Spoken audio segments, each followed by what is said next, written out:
शहर में साइबर अपराधियों ने 2 वरिष्ठ नागरिकों को निशाना बनाकर कुल 1.42 करोड़ रुपए की ठगी की है।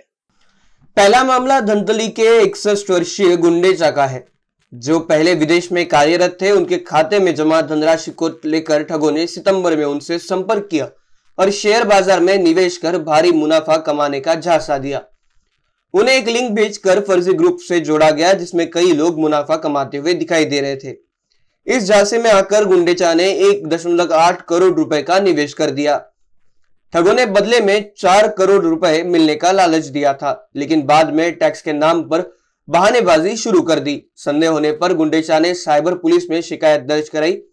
पुलिस ने 84 मोबाइल धारकों के खिलाफ धोखाधड़ी और IT एक्ट के तहत मामला दर्ज किया है।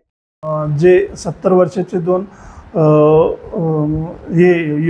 दाम्पत्य राहतात, त्यांची मुलं आउट ऑफ इंडिया सर्व्हिसला आहेत आणि ते दोघंच घरात राहतात। त्यांना एक व्हॉट्सअपद्वारे कॉल आला की तुमचा जे आधार कार्ड आहे त्याला एक बँक अकाउंट लिंक असून सदर अकाउंटमध्ये बऱ्याच प्रकारे अनलिगली पैसे आलेले आहेत, जे नार्कोटिक्स आणि इतर फंडिंग दहशतवादी विरोधी संघटना आहेत त्यांच्या मार्फतीने आलेले आहेत आणि आपल्यावर मुंबईमध्ये कारवाई करण्यात येत आहे।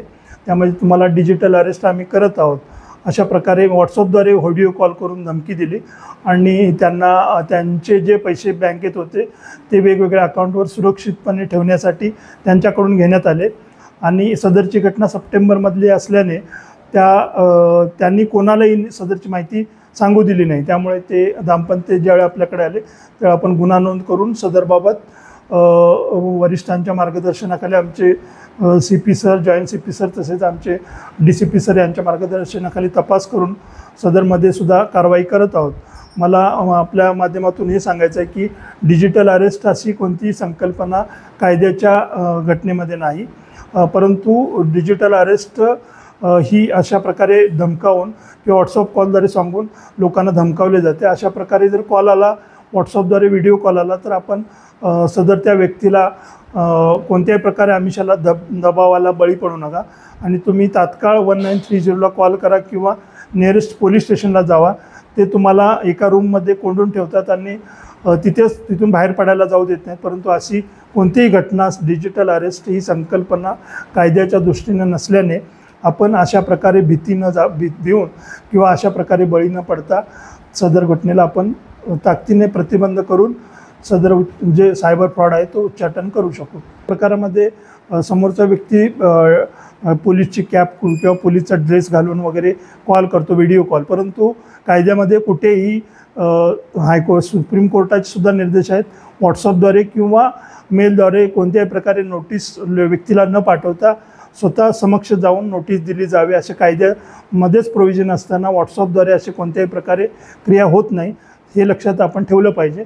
आणि असं कोणी आपल्याला पोलीसचा ड्रेस घालून किंवा कॅप घालून जर कॉल करत असेल तर त्याबाबतची तत्काळ तक्रार आपण जवळच्या पोलीस स्टेशनला करा। यांची फसवणूक किती लाखाची असेल? यांची फसवणूक जवळ 33 लाख रुपयाची यांनी यांच्याकडून वेगवेगळ्या खात्यात भरून घेतले आणि त्यांची 33 लाखाची फसवणूक केलेली। फसवणूकवाल्यांचे नाव नाही, परंतु ते मुंबईमध्ये आम्ही बसलो आहोत, मुंबई कुलाबा पोलीस स्टेशनमध्ये आहोत असे वगैरे सांगून त्यांना फसवणूक केली होती। दूसरी वारदात में 70 वर्षीय नारायण नामक वरिष्ठ नागरिक को ठगों ने मनी लॉन्ड्रिंग और अंग तस्करी के फर्जी केस में फंसाने की धमकी दी। उन्होंने खुद को CBI अधिकारी बताकर फर्जी गिरफ्तारी का वारंट भी भेजा और गिरफ्तारी से बचने के लिए पैसे मांगे। भयभीत नारायण ने 5 सितंबर से 25 अक्टूबर के बीच में अपने और अपने पत्नी के खाते से कुल 33,80,000 रुपए ट्रांसफर कर दिए। जब मांग बढ़ती रही तो उन्होंने परिजनों को जानकारी दी और साइबर पुलिस में शिकायत दर्ज कराई। त्याचा तपास माननीय पोलीस आयुक्त आमचे रवींद्र सिंगल सर तसेच जॉईंट CP सर आणि आमचे DCP मतानी सर यांच्या मार्गदर्शनाखाली आम्ही करून सर्व 13 जे अकाउंट आहेत त्यांना आरोपी करून ज्या वेगवेगळ्या 13 अकाउंटवर पैसे गेले त्यामध्ये तात्काळ कारवाई करून जवळजवळ 20 लाख रुपये आपण त्यामध्ये बचत केलेले आहेत, ते आपण कोर्टाच्या मार्फतीने फिर्यादीला देणार आहोत। मला चॅनलच्या माध्यमातून हे सांगायचं आहे, लोकांना आव्हान करायचं आहे की शेअर मार्केटमध्ये गुंतवणूक करताना आपण सेबीद्वारे ज्या नियमित ज्या संस्था आहेत किंवा ज्या सेबीला रजिस्टर आहेत त्यामार्फतच आपण गुंतवणूक करायची असली तर करा।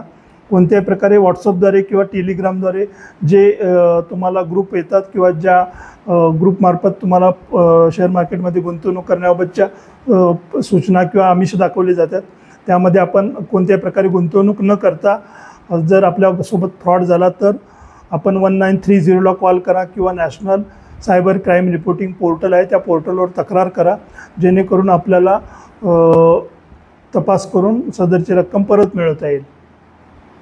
पुलिस अब ठगों के मोबाइल नंबर और बैंक खातों के जरिए उनकी पहचान में जुटी है। इन BCN न्यूज के लिए वीडियो जर्नलिस्ट अखिलेश के साथ अभिषेक पानसी की रिपोर्ट।